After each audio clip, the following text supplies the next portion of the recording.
صلی اللہ تعالی علیہ وسلم۔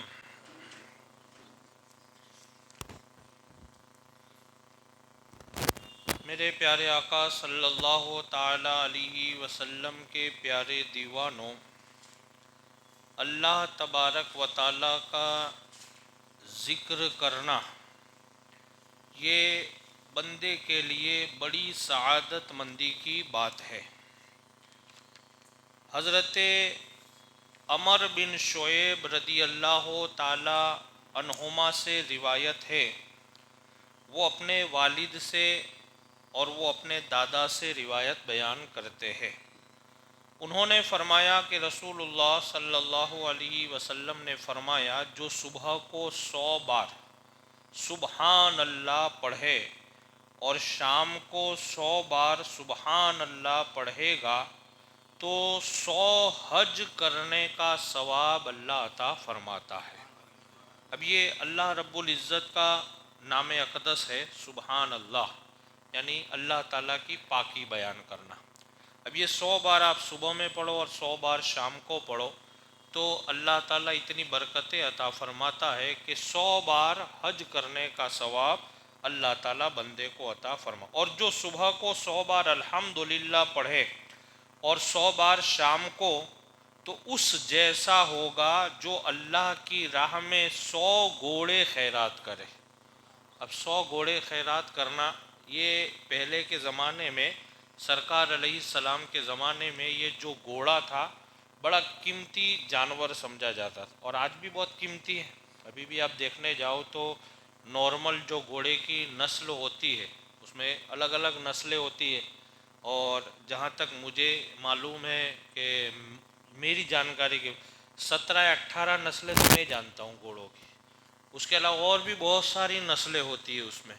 تو اس میں جو جنرلی طور پر جو نسل ہر جگہ پائی جاتی ہے اس کی قیمت 50,000 کم سے کم ابھی ہوتی ہے۔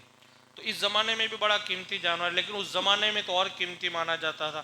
تو سرکار علیہ السلام فرماتے جو صبح کو 100 بار الحمدللہ پڑھے اور 100 بار شام کو، تو اسے اتنا ثواب ملے گا کہ جسے اللہ تعالیٰ 100 گھوڑے خیرات کرنے کا ثواب عطا فرماتا ہے۔ اب دیکھیے، ایسے تو اللہ تعالیٰ کے بہت سارے ذکر ہے، سبحان اللہ، الحمدللہ، ماشاء اللہ اور لا الہ الا اللہ، میں نے پہلے بھی آپ کو بتایا، اور اس کا ثواب بے شمار ہے۔ اللہ نے اس کا ثواب بے شمار رکھا ہے، لیکن سب سے بڑی بات یہ ہے کہ ہم اور آپ اس کا ذکر کریں۔ سننا اور سنانا یہ بڑا آسان ہے، لیکن اس کا ذکر کرنا وہ بھی بڑا آسان ہے، لیکن ضروری یہ ہے کہ ہم اللہ کا ذکر کریں۔ اور دیکھیے، میں نے آپ کو پہلے بھی عرض کیا تھا اور آج بھی عرض کرتا ہوں کہ بے شک سبحان اللہ، الحمدللہ اور جتنے بھی لوگ جو ذکر کر رہے ہیں سب ذکر ہے اپنی جگہ، لیکن ذکر کی اللہ نے بہت ساری قسمیں رکھی ہے۔ ذکر کی اللہ نے بہت ساری قسمیں رکھی، ایسا نہیں ضروری، ایسا نہیں ہے کہ آپ مسجد میں ہی بیٹھ کے اللہ کا ذکر کرو گے تو ہی ذکر ہوگا، نہیں، بلکہ آپ اپنے گھر میں بھی اگر پڑھو گے تو بھی اللہ کا ذکر ہے۔ اور لوگوں کے ساتھ اچھے طور طریقے سے اگر آپ پیش آتے ہو تو وہ بھی اللہ کا ذکر ہے، اور کسی کے ساتھ اچھے طریقے سے بات کر لینا یہ بھی اللہ کا ذکر ہے، کسی کے ساتھ بھلائی کرنا یہ بھی بہت بڑا ذکر ہے۔ سرکار علیہ السلام کا فرمان ہے کہ کسی پریشان حال کی پریشانی کو دور کرنا یہ بھی اللہ کو راضی کرنے والے کاموں میں سے ایک بہت بڑا کام ہے۔ سرکار کی حدیث پاک ہے، جیسا کہ میں نے ابھی کل یا پرسوں ایک روایت پڑھی تھی، مصر کے اندر ایک بہت بڑا مالدار آدمی تھا۔ دیکھیے، یہ ایسے ذکر کی برکتیں میں آپ کو بتانا چاہتا ہوں کہ اس کی برکت کتنی اللہ اپنے بندوں کو عطا فرماتا ہے اور کتنا جلدی۔ مصر کے اندر ایک بڑا رئیس آدمی تھا، اللہ نے اس کو بہت نوازا تھا، بڑا مالدار آدمی تھا۔ جیسے ٹائم گزرتا گیا، کچھ زمانے کے بعد اس کو دل کے اندر کوئی تکلیف ہوئی، سانس وغیرہ لینے میں چلنے میں تکلیفیں پیدا ہونے لگی۔ تو اس نے وہاں کے قائمی اور مقامی ڈاکٹروں سے مشورہ کیا، ان سے جتنا ہوتا تھا انہوں نے کرنے کی کوشش کی، لیکن انہوں نے اپنے آپ کو ناکام پایا۔ تو انہوں نے اس رئیس آدمی کو جو مریض تھا اس کو مشورہ دیا کہ آپ چلے جائیے یورپ چلے جائیے، اور وہاں میڈیکل لائن بہت پاورفل ہے وہاں کا، تو آپ وہاں جا کر کے اپنا ٹیسٹ وغیرہ کرائیے اور وہاں سے آپ دوا لیجئے، شاید ہو سکتا ہے آپ کو وہاں سے شفا مل جائے۔ وہ بڑا مالدار آدمی تھا، اس کے لیے کوئی بڑی بات نہیں تھی، اس نے فوراً وہاں سے ارادہ کیا، اور اس زمانے میں جیسے بھی پہنچا وہ وہاں یورپ پہنچتا، اور یورپ پہنچنے کے بعد اس نے بڑے بڑے ڈاکٹروں سے اس نے رابطہ قائم کیا، سارے ٹیسٹ وغیرہ کرائے، رپورٹس وغیرہ جب آئے تو اس میں صحیح معنوں میں اس کو دل کے اندر پرابلم تھا، تکلیف تھی، اور اس کی وجہ سے ڈاکٹروں نے کہا کہ یہ جو آپ کو بیماری ہے وہ لا علاج بیماری ہے۔ کیا کہا؟ لا علاج بیماری، اس کا کوئی علاج نہیں، اور اس کو ایک لمیٹڈ ٹائم بتا دیا کہ اتنے ٹائم کے بعد آپ کی موت ہو سکتی ہے، اتنے ٹائم تک آپ زندہ رہو گے۔ ایک ڈاکٹر کا ایک اپنا دماغ ہوتا ہے میڈیکل کے حساب سے، تو اس نے کہا کہ آپ اتنے ٹائم کے بعد آپ کی موت ہو سکتی ہے، ایسا نہیں ہو جائے گی، ہو سکتی ہے، ہماری سوچ سمجھ اور ہماری میڈیکل لائن کے اعتبار سے جو ہمارا نالج ہے اس کے حساب سے۔ اب وہ آدمی نے کہا کہ ٹھیک ہے چلو اللہ مالک ہے، دیکھا جائے گا، اور اس کو بھی تھوڑی دیر کے لیے تو فکر ہوئی کیونکہ زندگی تو پیاری سب کو ہے، تو وہ یورپ سے پھر اپنی دوائی وغیرہ لے کر کے سارا علاج وغیرہ جیسا بھی تھا جو بھی تھا کرا کر کے وہ اپنے وطن آ گیا، اور آنے کے بعد اس نے ایک بات اپنے دماغ میں بٹھا دی کہ جب مجھے اتنے دنوں کے بعد مرنا ہی ہے تو اب ٹینشن لینے سے کوئی مطلب ہے نہیں۔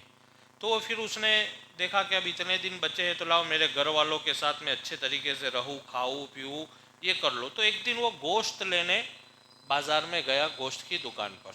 اب یہاں دیکھیے اصل بات جو یعنی پوری اس حکایت کا جو اصل مقصد ہے، وہ جب وہ گوشت لینے گیا اور اس نے گوشت وغیرہ وہاں سے لیا، تو لینے کے بعد دیکھا کہ ایک عورت ہے، وہ عورت جو کسائی لوگ جو ہوتے ہیں اور جو چربی وغیرہ کا جو زائد حصہ ہوتا ہے جو پھینک دیتے ہیں، جس کو ہم اور ہماری بھاشا میں ہم چھیچھڑے بولتے ہیں، برابر، اس کو جو پھینک دیتے ہیں کسائی لوگ، تو وہ پھینکتا تھا، لیکن وہ عورت وہاں سے اس کو اٹھاتی تھی، اور اٹھانے کے بعد اس میں جو تھوڑا تھوڑا گوشت لگا رہتا ہے اس کو کاٹ کاٹ کر کے گوشت جمع کر رہے۔ تو وہ رئیس آدمی نے دیکھا کہ یہ عورت کیا کر رہی ہے، اس کو تو ہم پھینک دیتے، کچرا کسائی بھی پھینک دیتا اور سارے لوگ پھینک دیتے، لیکن یہ عورت وہ چربی والے حصے کو اٹھاتی ہے اور اس میں سے جو تھوڑا تھوڑا گوشت لگا ہے اس کو لیتی ہے اور جمع کر رہی ہے، آخر بات کیا ہے؟ جب اس سے نہیں رہا گیا تو اس نے اس عورت سے پوچھا کہ خاتون بات کیا ہے، آپ یہ حصے کو اور ایسے جو ایکسٹرا حصے کو کہ جس کو کوئی لیتا نہیں آپ لے رہی ہو، اور آخر کیوں، آخر آپ کے پاس ایسی کیا تکلیف آ گئی ہے؟ تو اس عورت کے آنکھوں میں آنسو آ گئے اور اس نے کہا کہ دیکھو میں بیوہ عورت ہوں اور میرے شوہر کے انتقال ہوئے کافی زمانہ گزر گیا، اور گھر میں چھوٹے چھوٹے بچے ہیں، اور کئی دنوں سے بچوں کی خواہش ہے کہ گوشت کھایا جائے، لیکن اب کمانے والا کوئی نہیں ہے، تو انکم کا کوئی سورس وغیرہ نہیں ہے، تو ایسی کوئی آمدنی بھی نہیں ہے کہ میں اپنے بچوں کو گوشت کھلا سکوں۔ تو اس لیے کہا کہ جب میرے بچے ضد کرتے بہت زیادہ تو میں یہاں آ جاتی ہوں، اور یہ جو ایکسٹرا جو حصہ پڑا ہوتا ہے اس میں جو تھوڑا بہت لے جا کر کے میرے بچوں کو میں کھلا دیتی ہوں۔ اب دیکھیے کتنی بڑی بات ہے، کتنی تنگ دستی اور کیسی۔ اب آپ اس روایت کو سن کے آپ یہ سوچیں کہ اگر ہمارے اوپر کوئی تکلیف آتی ہے تو آپ ایسی تکلیفوں کو یاد کریں، اپنی تکلیف آپ بھول جاؤ گے۔ ایسے بھی واقعات لوگوں کے ساتھ ہوئے۔ وہ رئیس آدمی کی آنکھوں میں آنسو آ گئے اور اس کو احساس ہوا کہ جب مجھے زیادہ جینا ہی نہیں ہے تو میری اتنی بڑی دولت کس کام کی؟ تو اس نے اس عورت سے کہا کہ دیکھو خاتون، میں تمہارے لیے بہت زیادہ تو نہیں کر سکتا ہوں، لیکن اگر آپ میری بات مانتے ہو تو یہ سارا حصہ پھینک دو، اور یہاں گوشت والے کے یہاں سے آپ روزانہ آ کر کے گوشت لے جانا، اور جتنا چاہیے اتنا لے جانا۔ اور اس آدمی کو بول دیا کہ اس عورت کو آپ پہچان لو، اس کا چہرہ یا اس کا جو بھی پہچان آپ کو کرنی ہے وہ کر لو، یہ جب بھی آئے اور جتنا گوشت مانے آج کے بعد اس کو دے دینا، اور سارا رقم پیسہ مجھ سے آپ لے لینا۔ وہ عورت آتی تھی لے جاتی تھی، بات کتنی معمولی ہے، گوشت لے جاتی تھی، اور کتنا لے جاتی ہوگی آپ اندازہ لگاؤ، مان لو وہ روزانہ بھی لے جاتی ہے تو 1 کلو لے جاتی ہوگی، سمجھ گئے؟ اس طریقے سے آتی تھی جاتی تھی لے جا، لیکن جب ٹائم چلتا گیا، جب 1 مہینہ گزر گیا اس بات کو، تو وہ رئیس آدمی بیان کرتا ہے کہ مجھے دل کی کوئی تکلیف نہیں ہوئی 1 مہینے تک، مجھے بڑا سکون لگا، اور دل میں جو مجھے پرابلمس ہوتے تھے آئے دن وہ بند ہو گئے تھے. تو مجھے خیال آیا کہ آخر وجہ کیا ہے. مجھے تو ڈاکٹروں نے بول دیا کہ اتنے دنوں کے آپ مہمان ہو، لیکن جو تکلیف تھی اب تو الحمدللہ وہ بھی نہیں ہو رہی ہے. تو اس نے واپس ٹیسٹ کرایا، تو وہاں کے ڈاکٹروں نے کہا کہ جو تکلیف آپ کو پہلی بار آئی تھی وہ اب بتا وہ تکلیف آ نہیں رہی ہے، سارے رپورٹس آپ کے نارمل آ رہے ہیں اور بڑے اچھے آ رہے ہیں. لیکن پھر بھی آپ ایک بار یورپ واپس چلے جائیے. پیسے والا تھا، یورپ گئے. یورپ جانے کے بعد بھی جب وہاں جا کے سب وہ رپورٹس وغیرہ کرائے، ٹیسٹ وغیرہ ہوئے، تو وہاں کا ڈاکٹر پوچھتا ہے کہ آپ نے ایسی کون سی غذا کھائی. کیا کہا؟ آپ نے ایسی کون سی غذا کھائی ہے کہ جس کے بلبوتے پر آپ کے سارے رپورٹس نارمل ہیں اور جو تکلیفیں تھی آپ کی وہ ساری ختم ہو گئی. تو انہوں نے کہا کہ میں نے کچھ کھایا نہیں ہے بلکہ کھلایا ہے. کیا کہا؟ کہ میں نے کچھ کھایا نہیں ہے بلکہ کھلایا ہے، اور اس کی بدولت اللہ تعالیٰ نے مجھے شاید شفائے کاملہ عطا فرما دی.